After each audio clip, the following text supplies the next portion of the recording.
Bila dah, doktor? Boleh mula sekarang? InsyaAllah. Bismillahirrahmanirrahim. Assalamun ala ibadin lazina astafa. Allahumma salli wa sallim barik ala sayyidina Muhammad wa ala sayyidina Muhammad.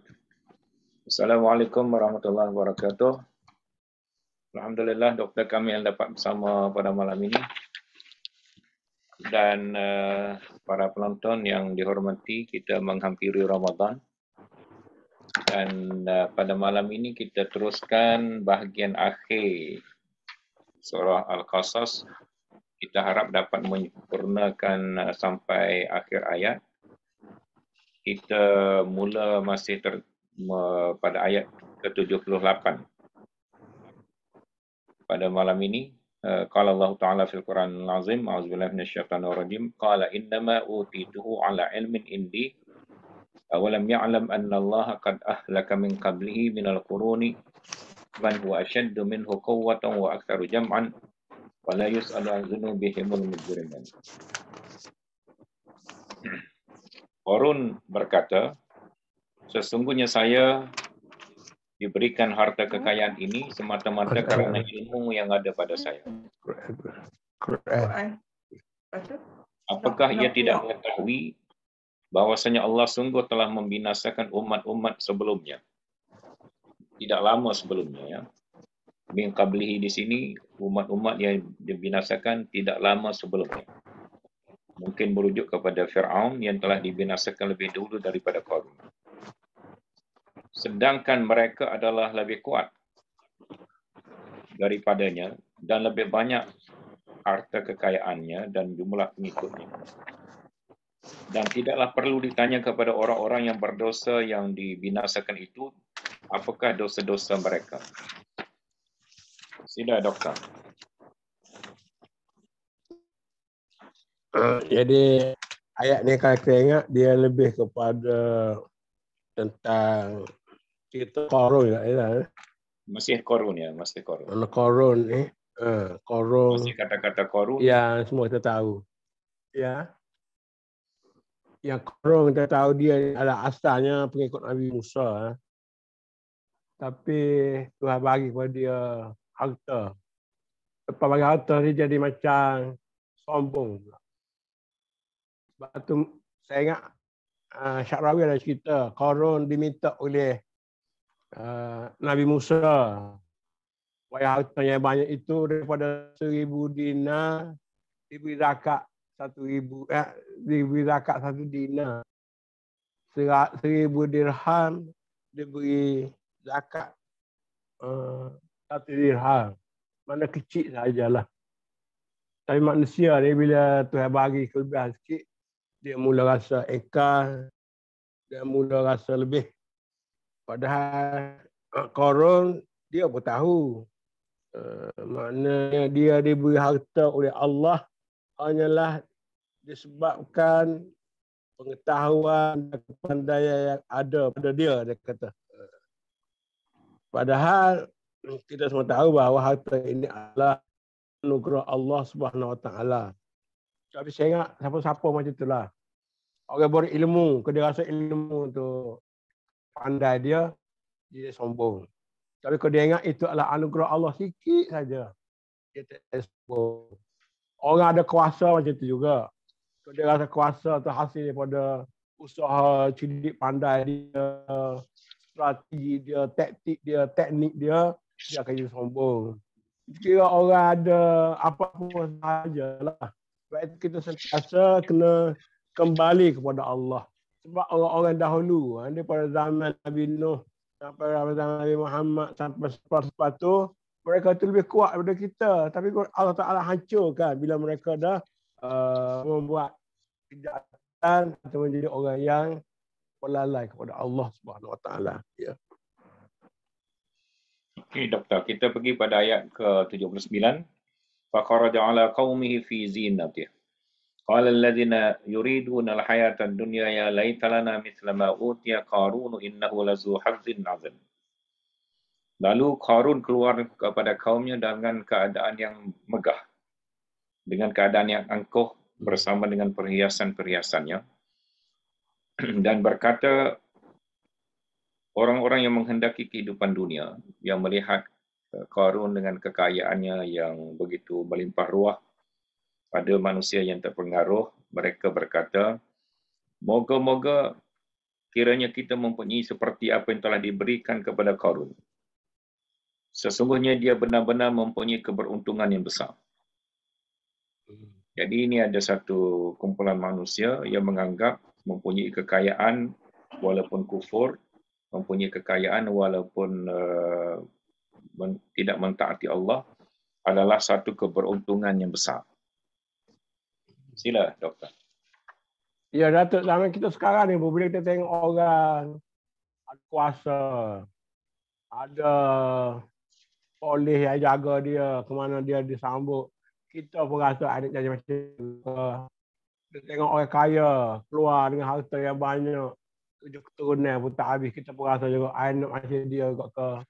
Sama juga kita tengok orang ada ilmu, cakap pandai, kita pun rasa nak macam dia juga ke.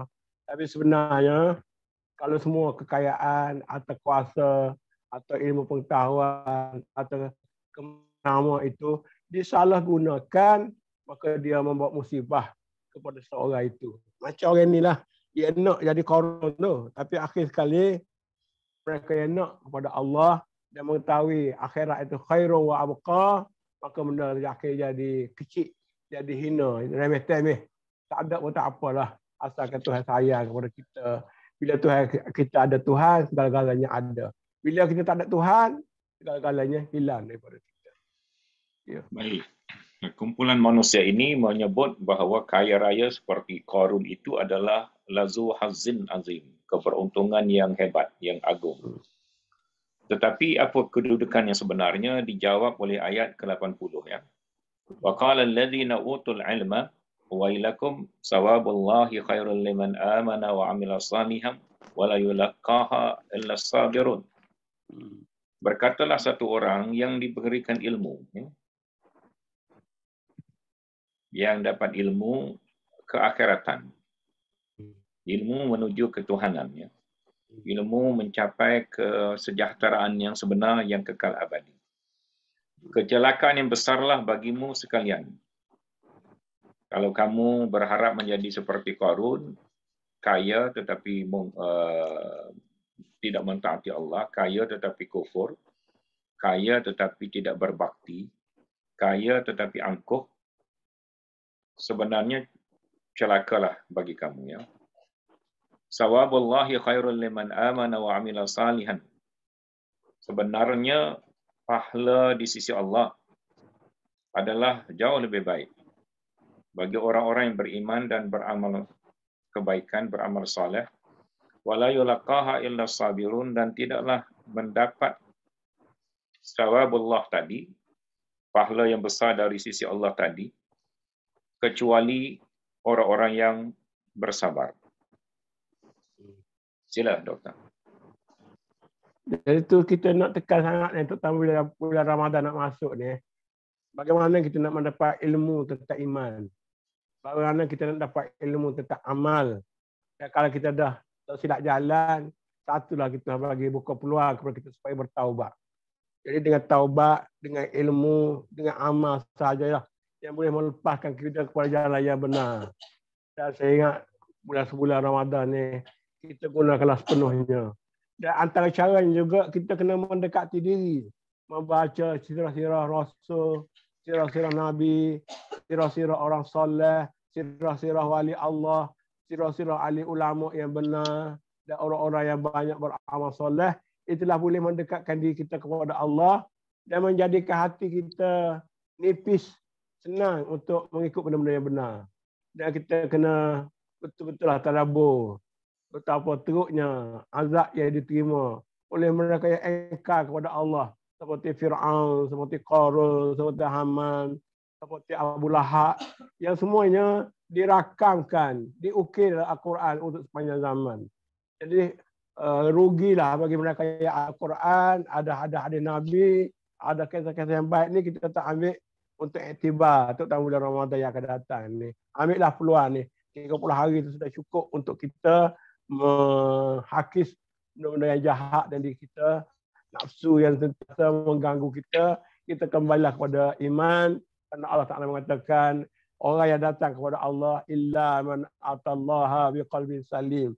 Pastikanlah diri kita menjadi orang yang qalbun salim, hati yang sejahtera untuk menghadap Allah Subhanahu wa taala.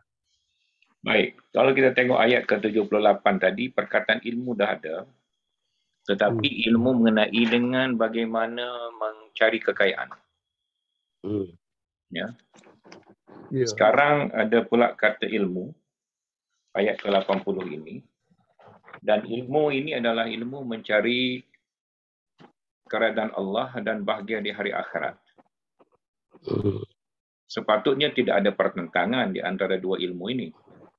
Tetapi fitrah manusia, apabila mereka mendapat kekayaan, mereka cenderung menjadi angkuh. Mereka cenderung menjadi lupakan tujuan sebenar hidup ini. Dan kerana itu kita memerlukan peranan ahli ilmu yang boleh menunjuk manusia kepada jalan yang sebenar, kepada kebahagiaan yang sebenar. Hidup tiap-tiap manusia hanya sekali. Untuk apakah kita menyibukkan diri kita dengan hidup yang sebentar ini? Adakah dengan mencari kekayaan sampai lupakan Tuhan? Menganggap kekayaan adalah segala-galanya? Menganggap kejayaan-kejayaan material di dunia ini adalah ukuran kebahagiaan dan kejayaan yang sebenar? Ataupun kita membatasi hidup kita untuk mencari kurnia Allah dan mencari keselamatan hari akhirat lebih daripada perolehan-perolehan materialistik dan ukuran-ukuran materialistik tadi. Ahli ilmu yang seperti ini, pada pendapat saya, kita semakin ketandusan dalam masyarakat kita. Ya.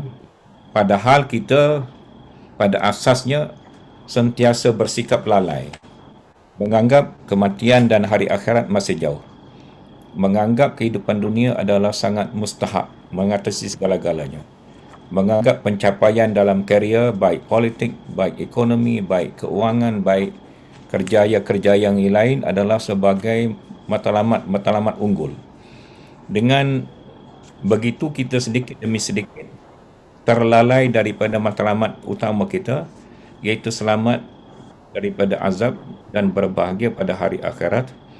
Dan kumpulan ahli ilmu yang seperti ini sangat diperlukan oleh masyarakat. Berdasarkan ayat ini, sepatutnya ada setiap masa ahli ilmu yang memperingatkan masyarakatnya tentang tujuan yang sebenar dan cara-cara mencapai kejayaan akhirat yang sebaik-baiknya.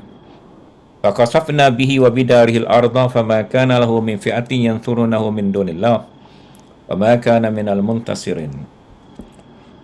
Maka sekoyong-koyong, ya, iaitu dengan tiba-tiba, tanpa satu peringatan dan notis, dan tanpa pihak yang dibinasakan itu mempunyai kesedaran ataupun masa untuk bersiap diri, kami benamkan Qarun beserta rumahnya ke dalam bumi, beserta kediamannya ke dalam bumi. Tidak ada baginya suatu golongan pun yang mampu menolongnya daripada azab Allah, dan tidak ada pula orang-orang yang mampu membela dirinya ataupun memberi pertolongan kepadanya. Ya, sila doktor. Datuk pernah pergi ke Mesir kan? Ya, ya.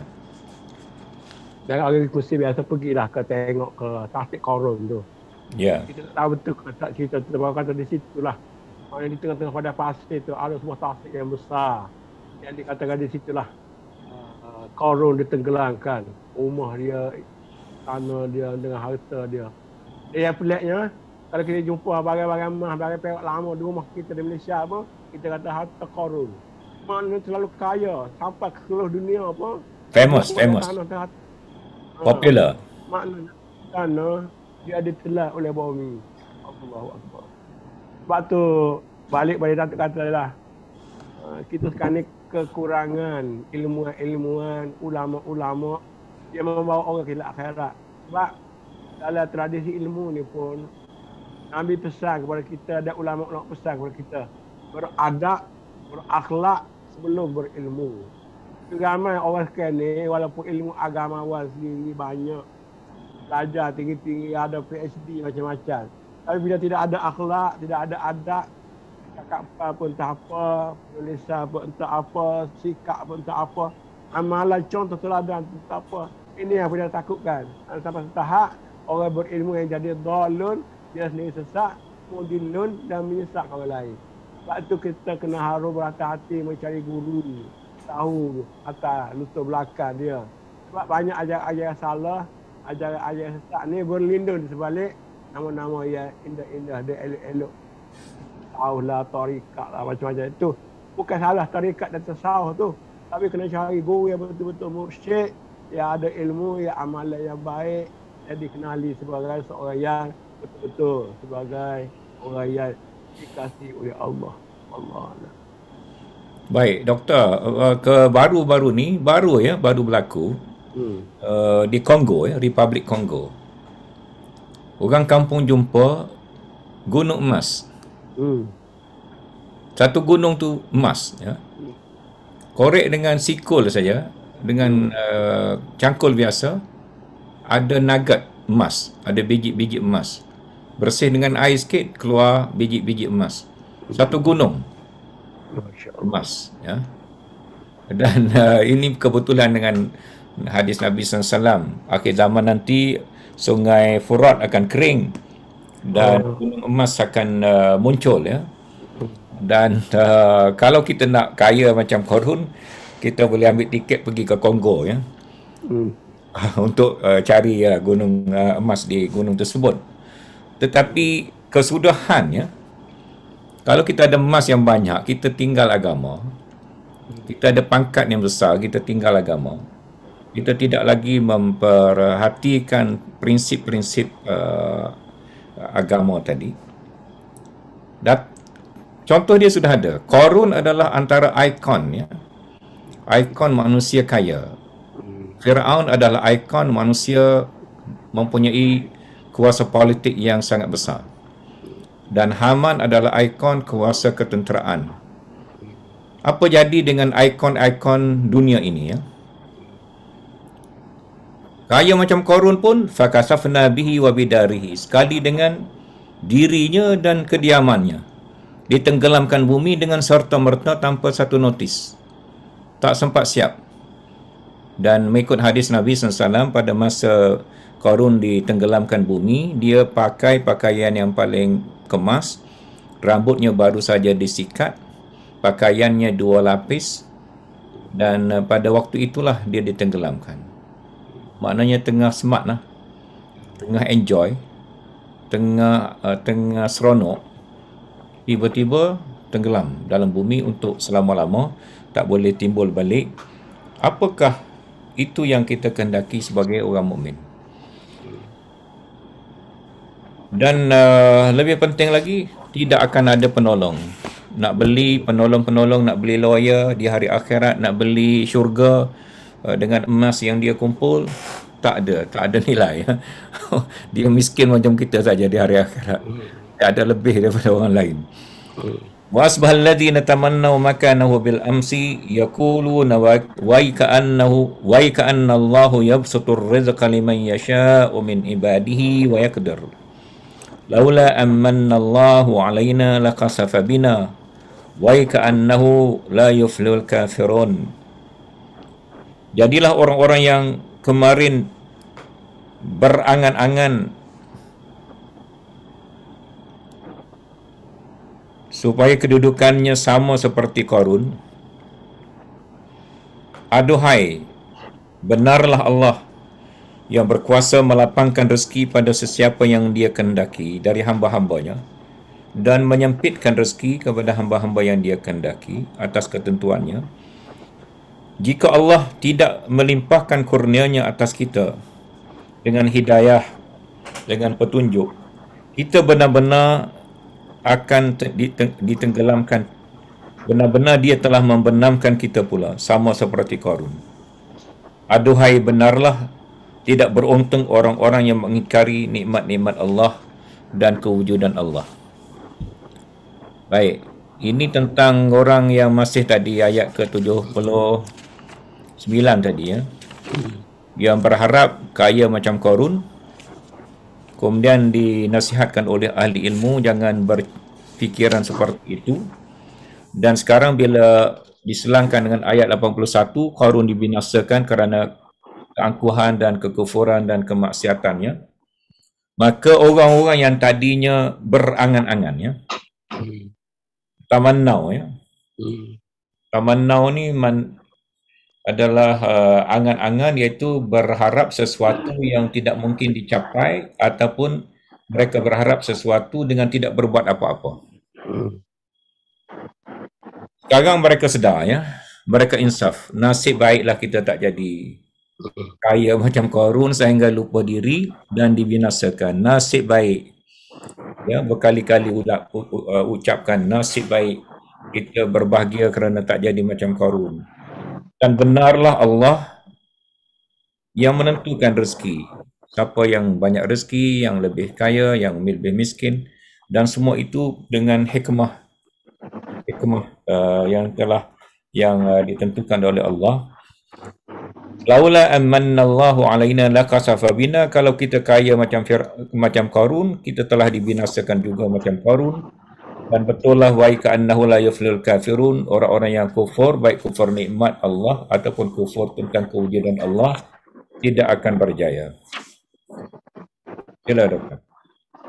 Sebab itulah kita perhatikan, Nabi tak pernah ajar kita minta doa, ya Allah, berikanlah aku harta yang banyak. Kita diajar, ya Allah, berikanlah kepada kami rezeki yang baik, halal.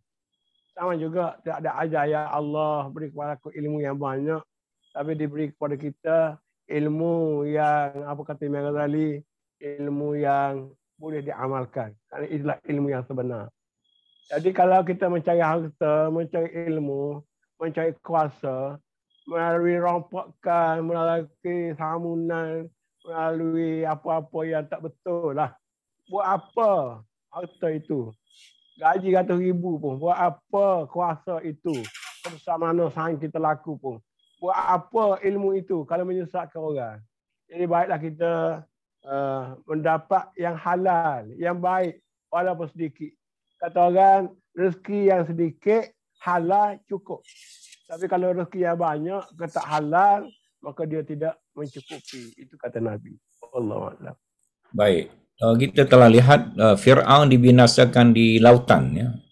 Di Al-Yammi. Kalau kira-kira Qarun ni mungkin berfikiran, kalau dia tak pergi tepi laut, dia tak akan binasa macam Fir'aun. Ya. Sebab tu rumah dia tengah padang pasir macam doktor sebut ya. Dia nak mengelakkan binasa dengan tidak menghampiri laut. Pergi ke laut bahaya, tsunami akan berlaku, kita akan tenggelam. Duduk di daratan, kita akan selamat. Kita pagar rumah kita duduk tempat yang tinggi, tidak dikenakan banjir, maka pada asasnya kita akan selamat. Tapi surah Al-Qasas menunjukkan bahawa duduk tepi laut pun hancur kalau jahat, kalau mendoraki Allah, duduk tengah daratan pun tenggelam. Jadi simple bagi Allah, tak ada masalah ya. Bukanlah kerana duduk tepi laut maka binasa, duduk tengah darat maka akan selamat, tak ada. Bila Tuhan nak binasakan, Allah nak binasakan, duduk tengah daratan pun binasa. Jadi zaman sekarang lagi teruk. Naik kapal terbang boleh jatuh, rumah tepi bukit boleh runtuh, macam-macam kenderaan yang canggih-canggih manggih pun tenggelam. Beli kapal layar mahal-mahal pun hilang gitu je. Baik. Jadi yang menentukannya adalah ketaatan atau kedurhakaan ya. Yang menentukan adalah saleh atau fasid. Ya, kalau orang tu jahat, walaupun dia duduk dalam rumah yang besar dengan pagar keselamatan, kita panggil gated resident, ya, gated housing, pun akan hancur, akan binasa, akan mati dengan berbagai cara tersendiri, baik ditenggelami bumi atau mati kematian yang biasa. Pokoknya adalah menemui kembali Allah SWT. Jadi apa yang sebenarnya menjadi tujuan hidup? akhir surah Al-Qasas ini sekarang memandu kita menentukan semula tujuan hidup kita. Ya.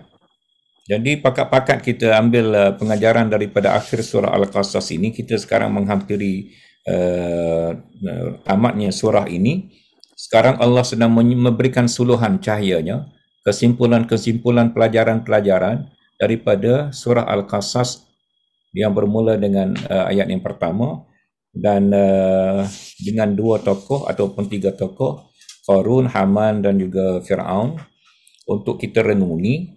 Kalau kita lebih miskin daripada Qarun, kita kena lebih bertakwa, ya. Kerana sekaya-kaya Qarun pun tak boleh membebaskan diri daripada azab Allah. Kalau kita hanya menteri biasa ataupun DO ataupun pegawai kecil-kecil, kita tidak akan lebih berkuasa daripada Fir'aun. Tidak ada siapa pun selepas Fir'aun lebih powerful daripada Fir'aun.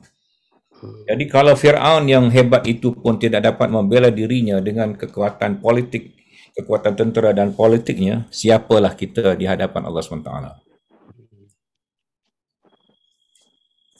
Tilka darul akhiratu naj'aluha lilladzina la yuriduna 'uluwan fil ardi wala fasadan wal 'aqibatu lil muttaqin. Tapi sebelum tu saya lupa tadi. Kebinasaan Qarun ini datang selepas kebinasaan Fir'aun, ya. Berdasarkan ayat 78 tadi, ya, iaitu min qablihi. Min qablihi ini difahamkan oleh ulama-ulama berlaku tidak lama sebelum itu, ya. Tidak lama sebelum Qarun dibinasakan, telah dibinasakan umat yang lebih kuat, lebih kaya dan lebih hebat, iaitu Fir'aun itu sendiri. Jadi Qarun ini, kata setengah ulama, binasa selepas binasanya Fir'aun. Sepatutnya Qarun sudah pun ambil pelajaran daripada kebinasaan Fir'aun, ya. Tetapi itu dia tengoklah macam lain, ya.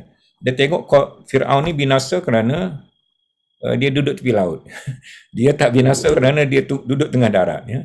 So manusia yang terseleweng, na'udzubillah, yang terpedaya, dia sentiasa mempunyai sebab untuk percaya dirinya tidak akan jadi macam orang lain. Kalau orang lain binasa, itu orang lain. Saya akan ada cara untuk saya tak binasa. Walaupun saya ambil duit secara yang tidak halal, saya akan selamat. Kalau saya kaya kerana menindas rakyat, saya akan selamat. Kalau saya ambil kekayaan walaupun rakyat menderita, saya tetap akan selamat, ya. Ini adalah tipu daya, ya. Qarun termasuk dalam orang yang telah terkena tipu daya. Walaupun baru sekejap satu berita yang besar, Fir'aun binasa, tetapi itu tidak membangkitkan keinsafan dalam dada Qarun. Jadi kita memohon pelepasan daripada terkena tipu daya yang seperti ini. Dan satu lagi, Datuk. Orang yang Tuhan bagi umur panjang, itu sebenarnya satu kelebihan. Sebab orang yang paling baik ialah orang yang umur panjang dan membuat amalan kebaikan dalam kehidupannya yang panjang itu. Tapi paling buruk, kalau kita diberi umur panjang, tapi kita melakukan benda-benda macam Qarun, macam Fir'aun, macam ni, itu kita kata umur panjang yang lagi lebih teruk. Sepatutnya umur panjang ni memberikan kepada kita keinsafan, memberikan kepada kita masa untuk bertaubat. Tapi setengah orang, dia rasa umur panjang tu kelebihan dia, kesihatan dia, makan ubat dia, macam-macam lah. Dia tak kaitkan dengan Tuhan nak bagi. Lepas tu ada sebuah kitab ditulis oleh seorang ulama tentang umur-umur yang panjang. Jadi umur-umur 70 ke atas tu, sebenarnya Tuhan nak bagi kebaikan. Sebab bila kita sakit, ingat ke Tuhan. Bila kita lemah, ingat ke Tuhan. Bila kita penat, ingat ke Tuhan. Tapi bagi orang yang tak ambil faedah daripada tu, dia khayal, asyik dengan umur panjang dia. Ya, tu. Baik. Tilka darul akhirah, itulah negeri akhirat, ya. Inilah tujuan sebenar kita, ya. Tilka darul akhirah. Tilka ni adalah kata tunjuk yang menunjukkan jauh, ya. Jauh. Negeri akhirat tu jauh perjalanannya. Kerana kita akan mengalami kematian, kita melalui barzakh, kita akan melalui saat kiamat, kita akan melalui kebangkitan semula, kita akan melalui titian, kita akan melalui hisab, kita akan melalui mahsyar, dan itulah negeri akhirat. Tapi akhirnya akan sampai, ya. Dia bukan kata jauh tapi tak sampai, dan kesudahannya di situ, ya. Dan tilka ni kata setengah ulama juga boleh kita fahami bahawa akhirat itu adalah lebih tinggi, lebih agung, lebih mulia berbanding dengan dunia. Dan itulah sememangnya. Naj'aluha lilladzina la yuriduna 'uluwan, kami jadikan untuk orang-orang yang tidak ingin menyombongkan diri dalam kehidupan mereka semasa mereka hidup di dunia ini, fil ardi wala fasadan, dan tidak pula melakukan keburukan dan kerosakan, wal aqibatu lil muttaqin, kesudahan yang sebenar itu adalah, yang baik itu adalah bagi orang-orang yang bertakwa. Sila doktor. Ya, maknanya di sini terang-terang lah. Maknanya orang yang akan pergi ke syurga, pergi ke akhirat itu ialah orang yang tak nak buat kerusakan, tak nak menindas, tak rasa besar diri dan sebagainya. Jadi sebaliknya, menjadi orang yang bertakwa. Orang bertakwa yang menjaga diri, tidak membuat kerosakan, tidak sombong, tidak angkuh, tidak menindas. Tapi kita ni kadang-kadang kita tak rasa kita menindas orang. Dan kita tak rasa kita angkuh dan takabur. Baiklah, timbul soal keikhlasan. Jadi keikhlasan satu perkara yang mudah disebut, tapi sukar untuk kita menceritakan. Sebab kata hadis Nabi, soal ikhlas ni, malaikat pun tak tahu. Tuhan saja tahu. Kita ikhlas tak ikhlas. Itu yang payah kita cari. Ya. Ya, doktor, kesudahan itu adalah bagi orang-orang yang betul-betul bertakwa. Ya. Takwa itu memang dalam hati, Allah Subhanahu Wa Taala yang tahu. Tetapi takwa dia adalah satu energi, satu tenaga, satu forces, satu kekuatan dalaman yang terserlah dalam kehidupan sebenar, ya. Walaupun dia tersimpan di dalam dada, tetapi ternampak di dalam kehidupannya, di dalam kata-katanya, di dalam tindakannya, di dalam politiknya, di dalam amalannya. Kalau dalam keadaan biasa, kita boleh nampak orang ini pada zahirnya lebih bertakwa, orang ini pada zahirnya kurang takwa. Di dalam hati, Allah saja yang tahu. Tetapi kebelakangan ini dalam negara kita, orang yang patutnya di dalam tindakannya, di dalam politiknya, di dalam amalannya, orang yang patut pada zahirnya menzahirkan ketakwaan, tetapi masyarakat menganggap mereka telah hilang takwa. Ya, ini satu krisis. Satu krisis. Orang yang bercakap tentang ketakwaan, masyarakat ramai-ramai menganggap orang ini sudah hilang takwa. Dan dengan itu kita kehilangan satu pegangan, ya, satu masyarakat kita kehilangan satu payung yang melindungi masyarakat. Mana satu yang bertakwa, mana dia yang berarti takwa di dalam kehidupan dan pelaksanaan perjalanan masyarakat. Kita seakan-akan di negara kita sudah hilang. Mana satu yang sepatutnya orang itu bertakwa, dia sekarang dia dianggap sebagai tidak lagi bertakwa. Dan kuncinya adalah mereka ini di dalam hati mereka, mereka tidak berharapkan kepada kemewahan dunia, pencapaian materialistik keduniaan. Mereka betul-betul mengharapkan pengharapan akhirat. Dan di dalam tindakan mereka tidak ada kerosakan. Ya, kalau di dalam tindakan mereka itu kita boleh nampak, masyarakat boleh menilai, orang biasa pun nampak, ini tak baik. Ini sebenarnya tak bagus. Ini sebenarnya salah. Tetapi atas nama mereka menguasai otoriti agama, maka segala yang salah itu seakan-akan jadi baik. Segala yang tak betul itu, kalau mereka lakukan, jadi betul. Jadi ini masalah yang kita hadapi dalam masyarakat pada hari ini. Kalau doktor nak tambah. Sebab itu saya nampak beruntung kita orang Islam. Yang satu ada Quran, ada hadis. Itulah peta kehidupan kita yang kekal, yang tak akan berubah. Yang kedua, kita ada nabi-nabi, rasul-rasul, ulama-ulama besar yang boleh menjadi contoh teladan. Sebab tu ada setengah orang dia kata, kalau kita nak ambil contoh, kita ambil contoh mereka yang telah meninggal dunia. Sebab yang hidup ni mungkin terbolak-balik lagi. Saya tengok yang zaman sekarang ni lah. Orang seperti Abdul Hasan An-Nadawi tu. Saya tengok rumah dia, Allah, kita pun sedih. Maknanya Doktor ada ziarah ke Dr. Hasan Ali Nadawi? Doktor ada ziarah? Saya tengok gambar saja. Oh, saya ziarah. Tengok gambar saja. Saya ziarah ke masa kematian dia. Selepas kematian dia, saya pergi ke Lucknow, pergi ke universiti yang dia mengajar, tengok bilik dia duduk, katil yang dia tidur, bilik bacaan dia, dan kemudian saya ke makam dia di kampung dia, saya lupa nama kampung dia, naik kereta 2-3 jam dan pergi rumah asal dia. Memang samalah dengan doktor sebutkan tadi ya. Kehidupan yang sederhana. Saya nak beri contoh doktor. Tadi kita ada webinar, ada live webinar dengan pakar pemeliharaan sungai daripada UK, Encik Steve Lockett dan Encik Puan Claire dan juga Encik Azni mengenai dengan pemeliharaan sungai. Ya. Kita tengok sungai-sungai di negara orang Islam lebih dahsyat pencemarannya, kerosakan ekosistemnya dengan penebangan hutan yang berleluasa. Tapi kalau kita kata, semua kata tak ada. Kita tebang hutan dengan baik, ya.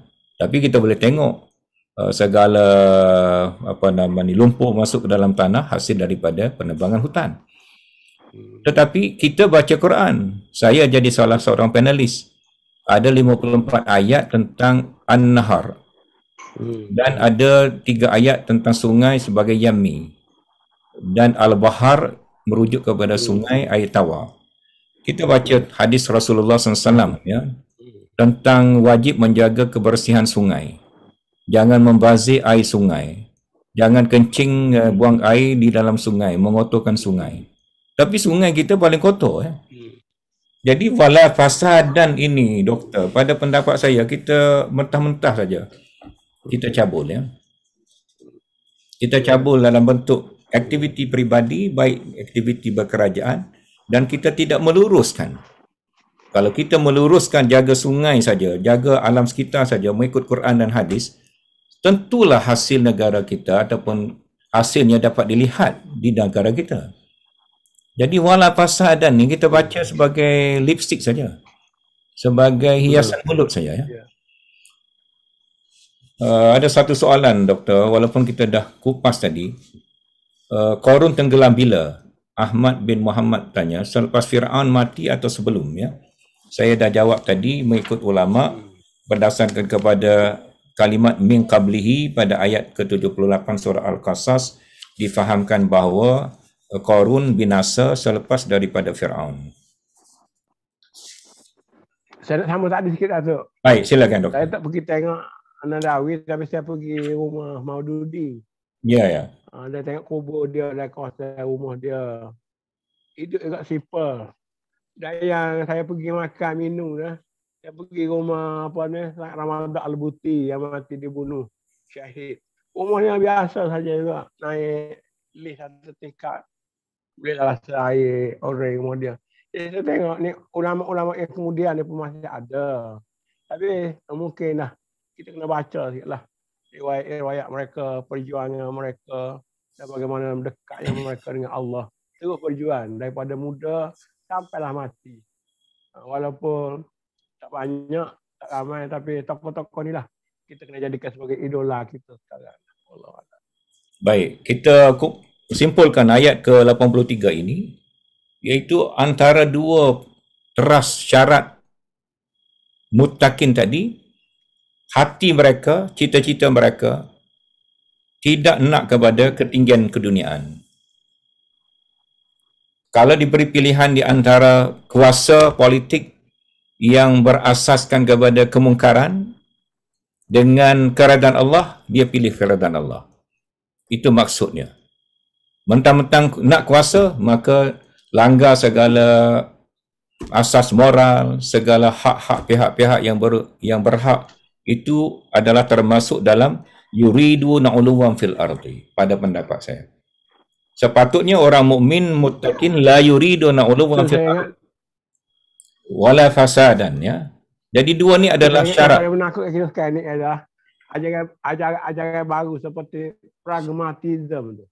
Pragmatism tak asal menang buat apa saja, bunuh orang pun tak apa, menipu pun tak apa, rasuah pun tak apa. Pragmatism ni satu ajaran yang sesat-sesatnya. Dia ni sudah diambil oleh orang Islam sejak daripada zaman Kamal Atatürk sampai dah sekarang ni. Semua pragmatism. Pragmatik tak apa, tapi sekarang sampai pragmatism. Sanggup bunuh orang, sanggup menipu, sanggup rasuah, sanggup buat apa saja. Asalkan menang kerusi. Alah kerusi itu bukan mahal sangat. Gaji jadi pragmatik tanpa bingkai agama. Allahu Akbar. Boleh kita katakan pragmatik tanpa bingkai agama, ya. Kalau dalam bingkai agama tu masih diizinkan, tapi ini di luar bingkai agama, di luar bingkai syariat, dan ini yang berlaku di hadapan kita pada hari ini. Mudah-mudahan pihak-pihak yang berkenaan dapat mengambil pelajaran daripada surah Al-Qasas ini. Jangan dengar tadabbur kita, ya. Baca sendiri, renung sendiri. Ini adalah peringatan-peringatan Allah. Kita ni kebetulan saja menyampaikan, memperingatkan berdasarkan ayat-ayat ini. Ayat ke-84, manja abil hasanati falahu khairum minha. Dan siapa-siapa yang datang, dan satu orang yang datang dengan satu kebaikan. Okay. Walaupun hanya dengan satu kebaikan. Bil hasanah di sini adalah mufrad, ya. Adalah singular, ya. Dia datang dengan satu kebaikan saja. Falahu khairum minha, dia akan dibalas dengan yang lebih baik daripada itu. Ya. Dan wa man jaa bis sayyiati, dan siapa yang datang hanya dengan satu keburukan, fala yujzal ladzi, tidaklah dibalas orang-orang itu amilus sayyiat, amalan-amalan keburukan mereka, illa ma kanu ya'malun, melainkan setimpal dengan apa yang telah mereka lakukan. Jadi ayat ini sangat menarik dari segi redaksi dia. Ketika Allah membawa al-hasanah, Allah menggunakan kata singular, yang mufrad. Walaupun hanya satu kebaikan, tetapi Allah melipat gandakan pahala. Daripada 1 menjadi 10 sampai kepada 700. Dan pahala kesabaran tidak terhad. Pahala puasa tidak ada had dan sempadan, ya. Lebih daripada 700 kali ganda pun Allah boleh membalas pahala puasa. Tetapi ketika berkaitan dengan keburukan, mula-mula Allah membawa mufrad juga. Bisa satu keburukan dibalas dengan satu keburukan. Kebaikan dibalas 10 kali ganda sampai 700 kali ganda. Keburukan dibalas hanya satu kali, sebagaimana keburukan yang mereka lakukan. Dan kemudian Allah menggunakan sayyiat dengan jamak ataupun dengan plural, iaitu amalan-amalan keburukan-keburukan. Tidak dibalas kecuali dengan setimpal saja. Ini pun satu rahmat daripada Allah, ya. Kalau kita perhatikan, ini satu rahmat yang besar. Tiap-tiap orang daripada kita mesti melakukan keburukan. Tetapi Allah tidak menggandakan balasan buruk kepada keburukan yang dilakukan oleh manusia. Jadi kita buat baik banyak ataupun buat baik sikit, pahala dia berlipat kali ganda. Buat jahat, tidak dilipat ganda. Jadi insya-Allah dengan cara itu kita boleh selamat di hari akhirat nanti kalau kita ada melakukan amalan-amalan kebaikan. Sila. Jadi ni formula yang matematik lah, sebenarnya jarang kita tengok. Mana buat baik dapat 10 sampai 700. Buat jahat dapat 1 je. Lebih penting lagi dia kata, kalau buat jahat, bila kita bertindak, baru dia balas. Tak kuat baik tu, niat pun dah balas dah. Buat, balas lagi. Lagi buat, lagi balas lagi. Allah, makna Tuhan Allah nak suruh semua orang masuk syurga. Manusia ni tolol, dia bangang, dia bodoh, dia jahil, dia eka, dia kupu, dia munafik, dia menyebabkan dia jadi tersesat jalan. Sayang. Baik, prinsip balasan yang setimpal bagi kejahatan ini Allah tegaskan lagi dalam surah An-Naba ayat 26 ya. Jaza'an wifaqa. Itu prinsip dia ya. Jaza'an wifaqa. Balasan yang setimpal bagi kejahatan. Jadi orang jahat tentu happy lah. Kerana dia buat jahat satu dapat balasan satu saja. Dan inilah antara rahmat Allah SWT kepada umat manusia, termasuk kepada orang yang banyak buat jahat. Rahmat juga ya. Kerana Allah tidak melipat gandakan balasan buruk. Innal ladzina sekarang ni sibuk ada sibuk dengan banyak mahkamah, kes mahkamah. Satu kaedah juga.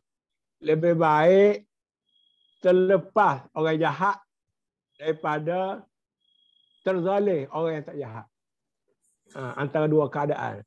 Tapi dia memang jahat. Tapi dia terlepas lebih baik daripada orang lain yang tak bersalah, tiba-tiba dia kena dizalimi, penjara ke bunuh. Ya. Ini satu kaedah juga orang Islam ni rahmat. Saya rasa yang tu doktor kita boleh tengok pada ayat selepas ni, iaitu ayat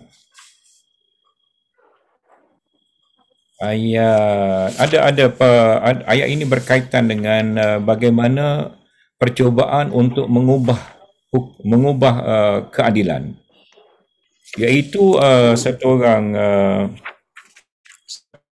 Islam telah mencuri ayat ke-86 doktor. Kalau kita pergi sekejap, saya nak sambung yang Dr. Sabak sebutkan ya. Wa ma kunta tarju an yulqa ilaikal kitabu illa rahmatan mir rabbik fala takuna zahiran lil kafirin. Kamu tidak pernah mengharap, iaitu Nabi Muhammad SAW tidak pernah mengharapkan. Tadi tamannau ya, yang ni tarju. Tarju betul-betul mengharap dan berikhtiar dan berusaha untuk mencapai apa. Tarju ni dekat pada tamannau. Ya. Tangan ma tu macam angan mak jenin. Ya. Jadi Nabi Muhammad tidak pernah mengharapkan Quran diturunkan kepadamu. Ya. Tetapi ia diturunkan sebagai rahmat Allah yang besar dari Tuhanmu. Sebab itu janganlah sekali-kali kamu menjadi penolong bagi orang-orang yang kafir dalam kekafirannya ya. Jadi ayat ini kalau ikut Sya'rawi, dia bawa kisah Tu'mah bin Abirik. Dia orang Islam, Muslim. Peristiwa ini berlaku di Madinah ya. Dia telah mencuri barang Qatadah bin An-Nu'man. Tetapi selepas dia curi itu, dia takut orang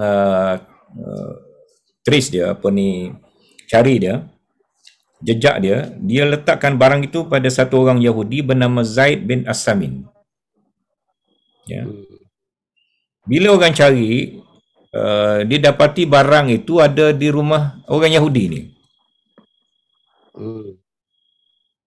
Dan barang itu diletak dalam guni gandum. Berdasarkan guni gandum yang cari tadi, ada bekas-bekas gandum yang sampai balik ke rumah Tu'mah bin Abirik. Jadi orang Islam pun tahu bahawa yang curi sebenarnya ialah orang Islam juga. Tapi oleh kerana yang curi itu orang Islam, mereka cuba mengatur supaya terlepas orang Islam. Dia kena orang Yahudi ya. Ini satu kisah yang menarik ya. Ini lebih dari politik lagi, doktor. Kita kalau politik, orang kita buat salah, kita cari jalan supaya terlepas. Orang lain buat salah atau tak buat salah, kita cari jalan supaya dia jadi salah. Ini dalam negara kita banyak berlaku kebelakangan ini. Na'udzubillah, kita mohon keampunan daripada Allah. Kalau musuh kita buat salah, cepat-cepat kita cari. jalan macam mana nak salahkan dia. Kalau musuh tak buat salah pun, ada imbas-imbas dia buat salah, boleh diberikan persepsi dia bersalah, maka kita cepat-cepat cuba memberikan beban kesalahan itu pada dia. Sya'rawi membawa ayat surah An-Nisa 105, Inna anzalna ilaikal kitaba bil haqqi litahkuma bainan nasi bima arakallahu wa la takun lil khainin. Ya. Wala takul lil khainin. Kita bacakan terjemahan ayat ini ya.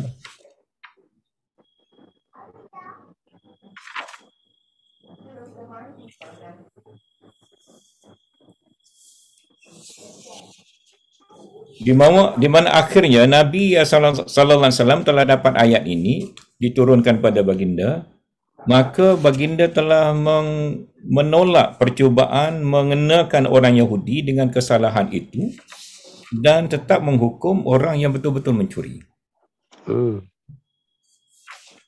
Bayangkan dengan apa yang berlaku pada kita hari ini, ya. Sangat jauh dengan apa yang kita berlaku dalam masyarakat kita hari ini. Asal politik saja terus jadi musuh, ya. Asal politik semua salah. Saya tidak memeriksa apa yang berlaku kepada Datuk Seri Najib ya tentang cukai. Beliau 1.6 bilion, saya tak menyemak detail-detailnya. Ya. Tetapi agak kurang munasabah ya, satu jumlah cukai yang begitu besar. Walaupun dia adalah musuh politik, kita tidak sepatutnya menghukum mana-mana pihak lebih daripada apa yang sebenar-benar kesalahan mereka ya. Jadi 1.6 bilion cukai ini saya kira sangat mustahil untuk siapa-siapa pun bayar ya. Dan ini mungkin akan menjadi satu penganiayaan ya. Dan ayat tadi, Inna anzalna ilaikal kitaba bil haqqi, sesungguhnya kami telah turunkan kitab dengan penuh kebenaran, kitab Al-Quran, litahkuma bainan nas, untuk kamu mengadili di kalangan manusia, bima arakallah, dengan apa yang telah Allah turunkan, wala takul lil khainin, dan jangan kamu menjadi orang-orang yang berkhianat ya. Jadi saya kira doktor nak sebutkan lagi tadi tentang hukum tadi, bolehlah sambung kupasan ayat ini. Cuma saya tadi itu adalah kita sekarang macam kita mempermamaikan agama lah. Itulah ada kata kita, agama dijadikan barang dagangan untuk mencari keuntungan duniawi. Ini yang menyedihkan kita. Sedangkan Nabi tu bawa konsep keadilan. Setiap kali hari Jumaat, Inna Allah ya'muru bil adli wal ihsan. Kalau adli wal ihsan saja kita pakai dalam kehidupan kita, pemerintahan, dalam kerajaan, dalam politik, dalam berekonomi, ini cukup bahagia dah kita. Lepas keadilan kita ketepikan, ihsan kita ketepikan, akhir kita jadi pragmatisme yang tak berbicara agama tadi. Allahuakbar. Okey, kita sambung ayat 85. Alhamdulillah kita menghampiri akhir surah. Innal ladzi farada 'alaikal Qur'an laradduka ila ma'ad qul rabbi alamu man jaa'a bil huda wa man huwa fi dhalalim mubin. Sesungguhnya yang mewajibkan atasmu wahai Muhammad pelaksanaan hukum-hukum dan mengikuti Al-Quran. Laradduka ila ma'ad, benar-benar akan mengembalikan semula kamu ke tempat kembali. Katakanlah Qur rabbi alamu man ja'a bil huda, katakanlah Tuhanmu mengetahui dengan orang-orang yang datang bersamanya dengan petunjuk, yang membawa petunjuk, dan orang yang di dalam kesesatan yang nyata, wa man huwa fi dhalalim mubin. Baik, farada ni ialah kewajipan ya, ringkasnya kewajipan. Walaupun asal katanya adalah pemotongan dan lain-lain, tapi arti asasnya adalah kewajipan yang diturunkan oleh Allah melalui Al-Quran, iaitu wajib berpegang dengan Al-Quran, wajib mengikuti Al-Quran, wajib melaksanakan hukum-hukum Al-Quran. Dan Allah yang mewajibkan Al-Quran ini, dialah yang akan mengembalikan semula kamu ila ma'ad. Ma'ad ini ada dua makna. Ada setengah ulama memahami ma'ad ini, kata asal ma'ad adalah kembali ke tempat yang asal, iaitu kembali Rasulullah ke Madinah, ke Makkah daripada Madinah selepas hijrah. Ma'ad juga boleh difahamkan berdasarkan ayat-ayat Al-Quran yang lain sebagai hari akhirat, ya. Tempat kembali kita yang sebenar adalah hari akhirat, ya. So kedua-dua makna ini boleh diterima, dan Allah lebih mengetahui. Ini adalah sindiran ataupun penegasan kepada orang-orang yang menentang Nabi Muhammad, siapa yang lebih dapat petunjuk, ya, antara Nabi Muhammad ataupun mereka. Waman huwa fi dhalalim mubin, waman huwa fi dhalalim mubin ini menunjukkan mereka sudah lama berada di dalam kesesatan, ya. Dan ini ditujukan kepada penentang-penentang Nabi sallallahu alaihi wasallam baik di Makkah ataupun di Madinah. Allah mengetahui siapa yang dapat petunjuk dan Allah tahu siapa yang sesat. Tak payahlah kita kata orang ni sesat, orang ni kita dapat petunjuk, kerana Allah lebih mengetahui siapa yang sebenar-benar sesat dan siapa yang sebenar-benar mendapat petunjuk. Jadi label-label Menarik ya Datuk. Ya. Menariknya ayat ni panjang lebar daripada awal cerita tentang Fir'aun, Qarun, Haman dan berbagai-bagai. Akhir dia simpul dengan Nabi Muhammad. Dan katanya ayat ni diturunkan ketika berlakunya hijrah dari Mekah ke Madinah. Supaya Nabi Muhammad juga berpegang dengan Quran, berpegang dengan ajaran agama. Yang akhirnya kita akan mencapai kemenangan selagi kita berpegang kepada Quran dan hadis. Kalau pun di dunia, di akhirat nanti, insya-Allah. Baik. Kalau kita lihat aspek lain ayat ini, seakan ada label, ya. Labeling, ya. Melabel-label. Nabi dilabelkan sesat. Dia pula, dia label diri dia dapat petunjuk, ya. Kerana itulah Allah menegaskan, Allah tahu siapa yang sebenarnya sesat, siapa yang dapat petunjuk. Jadi melabelkan orang lain dengan label-label agama ni dah berlaku ribu tahun dululah. Kalau datang pada zaman kita ni, orang tu melabel-labelkan orang dengan label-label agama, kita kena berhati-hati, ya. Dan kerana amalan ini telah berlaku dulu lagi. Yang sesat dilabelkan dapat petunjuk, yang dapat petunjuk dilabelkan sesat. Dan kerana label itu, mereka akhirnya percaya dengan label mereka sendiri. Tapi Allah kata label itu dia tak pakai. Allah lebih tahu siapa yang dapat petunjuk, siapa yang sesat. Wa ma kunta tarju an yulqa ilaikal kitabu illa rahmatan min rabbik fala takunanna zahiran lil kafirin. Kita dah baca tentang ayat ini tadi. Kalau doktor nak tambah apa-apa lagi? Tak ada, boleh terus. Wala yasuddunaka an ayatillah ba'da id undilat ilaik wad'u ila rabbik wala takunanna minal musyrikin. Janganlah sekali-kali mereka, iaitu orang-orang yang tidak beriman tadi, baik musyrikin, baik etis, baik ahli kitab yang tidak beriman, dapat menghalangimu daripada menyampaikan ayat-ayat Allah. Sesudah ayat-ayat itu diturunkan kepadamu dengan mantap, dan serulah mereka ke jalan Tuhanmu. Wad'u ila rabbik, dan janganlah sekali-kali kamu termasuk orang-orang yang mempersekutukan Tuhan. Sila doktor. Ya, dalam bab ini kita kena lebih berhati-hati lah. Jangan kita cari alasan kerana hebatnya permusuhan daripada orang bukan Islam, orang kafir dan sebagainya. Maka kita terpaksa berhenti daripada menyampaikan yang benar. Atau berhenti daripada mengamalkan yang benar. Mana kebenaran itu harus diperjelaskan, harus diamalkan walaupun apa terjadi. Sebab itu adalah keyakinan kita, akidah kita dan syariat kita menyuruh demikian. Jadi tak boleh kita jadikan sebagai alasan. Dan akhir kita berpegang dalam akidah ini, lakum dinukum waliyadin. Kamu agama kamu, aku agama aku. Tapi dalam pergaulan hidup, jual beli, muamalah dan sebagainya, kita boleh berurusan. Dalam akidah, akhir balik kepada lakum dinukum waliyadin. Kita kunci di situ. Janganlah kita kata nak kompromi, nak ambil ngaruh nak undi dia, kita pun sokong dan sebagainya. Benda ni kena tegah betul-betul. Sebab Tuhan menyatakan lakum dinukum waliyadin. Itu buat agama. Baik. Wadu ila rabbik.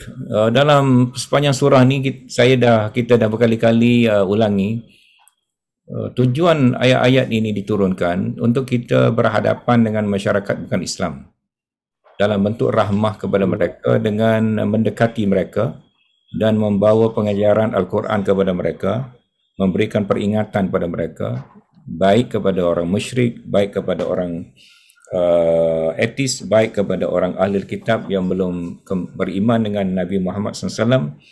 Dan akhirnya wadu ila rabbik. Tugas kita masih sama ya. Kita jangan lupa tugas kita. Ini above politik ya. Ini mengatasi politik. Ya, jangan politik mengongkong pendekatan kita, pendirian kita. Kita kena meneruskan untuk mengajak manusia kepada Tuhan. Dengan cara yang betul, dengan pendekatan yang betul, dengan niat yang betul. Bukan semata-mata kerana politik ya. Jadi faham perkauman yang diapi-apikan sehingga menghalang terbukanya hati manusia kepada agama kita kerana atas dasar kita adalah perkauman dan kaum kita saja lebih layak menerima Islam dan kaum yang lain adalah musuh Islam. Ini mestilah kita perbaiki kerana itu boleh menghalang usaha kita membawa dakwah kepada mereka. Pada masa yang sama ya, sila. Jelas patah. Sila. Tahun 1967 saya di kelas 9 Muhammadi. Tahun tu Guna Aziz masuk calon Kelantan Hilir. Dia pergi jadi buat pencalonan, dia balik tu hak semua berkumpul di Padang tu. Ya. Patah dia kata, saya masuk politik untuk berdakwah secara lebih luas. Di Mahat saya hanya ada 1,000 pelajar. Saya ditawar di Lampuri, lebih tinggi saya tak pergi sebab hanya 300 pelajar. Tapi dengan berdakwah melalui politik, saya dapat meluaskan lagi dakwah saya. Jadi Tok Guna Aziz pesan kepada kita semua supaya berpolitik untuk berdakwah, bukannya untuk mencari kuning semata-mata. Dan alhamdulillah Tok Guru Aziz sampai akhir hayat dia tak lari daripada wawasan itu ya, daripada nawaitu itu. Alhamdulillah. InsyaAllah kita patut mencontohi teladan beliau. Ada satu soalan doktor. Kita malam ni sambung sampai 10 minit ya. Kerana ni sesi terakhir surah Al-Qasas ini. Satu soalan, ramai yang minat membaca Al-Quran tetapi tidak ramai minat memahami Al-Quran. Apa implikasi sikap ini terhadap tamadun ummah? Doktor, dengar soalan. Saya nak guna analogi untuk guna Aziz lagi lah. Dia kata Quran ni surat cinta Allah hantar kepada kita. Bacalah dengan faham. Dia biar baca tu macam surat ni hantar kepada kita. Orang kata macam pisang goreng panas-panas. Tapi masalah kita sekarang ni, kita rasa Quran tu Nabi Muhammad 1000 tahun dah, hantar kepada Nabi dah buat dah. Kita ni hanya baca-baca buku cerita, buku roman dan sebagainya. Jadi itu kita nak balik sebenarnya supaya Quran itu pada kita semalam atau malam ni dah panas-panas lagi. Macam baru kita beli kopi saya panas tu, barulah kita makan berasa sedap.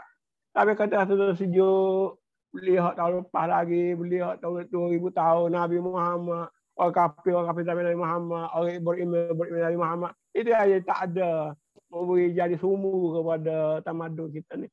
Nak tuduh pada kita sekarang ni. Kakak dia kita, kum pun kita juga. Ayat pada Muhammad, ayat pada umat dia. Wallahualam. Ya. Boleh jadi kita panjangkan jawapan ni kepada saudara Sazili ni dalam perbincangan yang lain ya, kerana masa kita terhad. Tetapi macam Dr. Kamil kata tadi, baca Quran kena rajin, dan kalau kita naik setangga lagi memahami Al-Quran, kita akan jadi lebih syok lagi ya. Lebih teruja lagi ya. Ya. Kalau kita boleh dia sampai menangis lah kalau ayat sedih tu. Ya. Ayat suka tu biar kita gelak. Ya. Orang kata keluar alio nah. Ya. Surga tu rasa serok. Jadi kalau kita baca dengan tak faham, sudah dapat pahala, tetapi ada keadaan di mana apa yang Tuhan suruh itu kita tak faham dan kita tak buat dan kita baca saja. So jadi macam kita dalam setengah keadaan macam kita memperolok-olokkan ayat tersebut ya. Wala tad'u ma'allahi ilahan akhar la ilaha illahu, ayat yang terakhir, kullu syai'in halikun illa wajhahu lahul hukmu wa ilaihi turja'un. Akhir surah, setiap akhir surah Allah sentiasa simpulkan ya. Dia tak gantungkan surah itu begitu saja. Dan apa kesimpulannya, iaitu janganlah kamu sembah ataupun menyeru selain daripada Allah sebagai ilah yang lain ya. Tak ada ilah yang lain melainkan Allah. La ilaha illahu, tauhid, penegasan tauhid ini diperkukuhkan sekali lagi. La ilaha illahu kullu syai'in halikun illa wajha. Apa yang kamu kejarkan itu, yang kamu kumpulkan itu, yang kamu banggakan itu, yang kamu berebut-rebutan itu, yang kamu langgar segala hukum itu kerana nakkan itu semua halikun illa wajha. Binasa ya. Jadi masa saya mula-mula masuk office Tok Guru Ni Aziz dulu sebagai setiausaha akhbar, saya tulis di dinding pejabat saya, kullu syai'in halikun illa wajha. Ya, semua ini akan binasa ya. Semua ini akan hancur, semua ini akan hilang ya. Dan yang tinggal adalah wajah Allah. Sanggupkah kita jumpa wajah Allah? Mampukah kita jumpa wajah Allah? Wajah Allah ini adalah keredaannya ya. Penerimaannya ya, bukan saja wajah Allah itu. Dan wajah ini kata Tok Guru Ni Aziz adalah satu istilah ya, yang tidak semesti sama dalam semua keadaan. Macam kata muka tangga bukan mesti tangga itu ada muka. Muka pintu bukan berarti pintu tu ada hidung, ada mulut ya. Begitu juga dengan wajah Allah. Tetapi wajah Allah yang kita bincangkan ini adalah keredaannya, penerimaannya. Kita hanya wajah Allah saja yang tinggal. Yang lain semua hancur binasa. Ya. Jadi adakah kita berbaloi ya?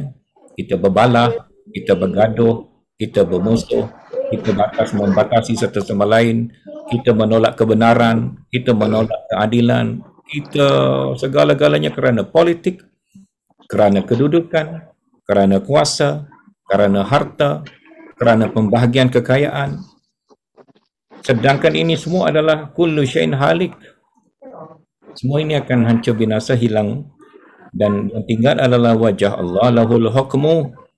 Baginya adalah ketetapan dan hukum dan pengadilan. Wa ilaihi turja'un, kepadanya lah kamu semua akan dipaksa kembali, baik yang kaya, yang miskin, yang apa, yang berpangkat. Semuanya adalah satu darjat di sisi Allah ya. Nabi pun kena kembali, tak ada dua darjat. Ayat ini menghilangkan darjat di kalangan manusia ya. Sama saja darjat kita di sisi Allah. Tak ada yang VIP, tak ada yang non-VIP. Semuanya di sisi Allah adalah sama. Sila doktor, kita ada 1 minit untuk ayat yang terakhir ini. Ya Datuk, maknanya malam ni cukup hebatlah surah Al-Qasas dengan penutup dia yang memberi satu kesegaran rohani kepada kita. Dan kita ni kena ingat secara fizikalnya jadi daripada iman ni bapa kita yang dikandung oleh ibu kita. Adam pun jadi daripada tanah. Tapi kita jadi mulia sebab ana faktu fihi min ruhi. Kerana kita ditiupkan roh oleh Allah Subhanahu Wa Taala. Jadi roh yang diberi Allah Taala adalah kerohanian kita yang menyebabkan kita boleh fahamlah sikit apa yang kita baca malam ni, walaupun benda tu berkait dengan akhirat, berkait dengan bukan keduniaan. Tapi sayanglah ada setengah orang tu mengesampingkan, mengabaikan yang akhirat, mengabaikan kerohanian kerana soal-soal materialisme, soal-soal fizikal, soal-soal benda nampak tengok saja. Sedangkan benda di luar daripada apa kita tak nampak tengok, tak dapat rasa, tak dapat sentuh, banyak lagi yang kita sebut sebagai perkara-perkara gaib. Belajarlah banyak lagi perkara yang kita patut tahu. Wallahu a'lam. Baik, pada penonton di bulan Ramadan tadi Dr. Kamil bersetuju kita buat siang hari tazkirah mengenai dengan zikir-zikir dan tasbih yang maksur pada hari Khamis jam 10.30 pagi. Okey doktor? Boleh insya-Allah. 10.30 pagi. InsyaAllah kita ke udara 10.30 pagi. Hari puasa hari yang ke-3 insyaAllah bermula. Dan kita akan jadikan kitab Hizbul Azam karya Syekh Mulla Ali sebagai asas rujukan, dan mungkin kita akan jemput satu orang lagi panel iaitu Dr. Ustaz Abdul Ghani Syamsuddin supaya kita dapat sama-sama menghayati Ramadan dengan zikir-zikir dan tasbih-tasbih sebagai mengambil berkat daripada Ramadan yang mulia. Aku qauli hadza wa astaghfirullahalazim li wa lakum. Sampai ketemu lagi, dan selamat Ramadan kepada semua penonton. Mudah-mudahan kita sempat bertemu dengan Ramadan pada Selasa depan insya-Allah. Sekian, wassalamualaikum warahmatullahi wabarakatuh.